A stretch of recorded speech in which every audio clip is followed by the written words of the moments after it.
Pas nënshkrimit të kontratës kanë nisur punimet për ndërtimin e muzeut të lundrimit në hyrje të Shkodrës. Përmes një postimi në rrjetet sociale, kryeministri Edi Rama e konsideroi muzeun një investim që do t'i japë qytetit një hapësirë unike kushtuar trashëgimisë dhe historisë së tij, e lidhur ngushtë me lundrimin në liçen dhe lumej që e rrethojnë.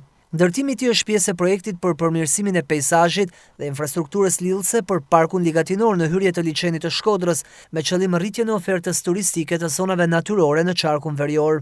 Në nënshkrimi i kontratës me vlerën 731.000 euro, u njoftua nga Banka Europiane për Ndërtim dhe Zhvillim në muajin mars të këtij viti. Tendri u hap në qershor të vitit kaluar dhe autoriteti kontraktor është Fondi Shqiptar i Zhvillimit. Sipas Bergj, zona ku do shtrihet projekti është shumë pak e populluar, teksa pjesa natyrore zë përqindjen më të madhe.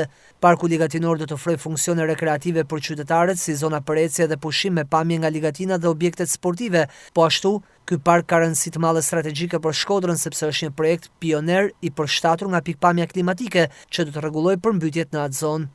Ndërhyrjet që do të kryhen janë pjesë e projektit për infrastrukturën dhe turizmin në Shqipëri, që financohet nga Bashkimi Evropian në një shumë totale prej 40 milionë eurosh, si dhe nga kredia sovrane plotësuese dhe nga Banka Europiane për Ndërtim dhe Zhvillim për qeverinë shqiptare.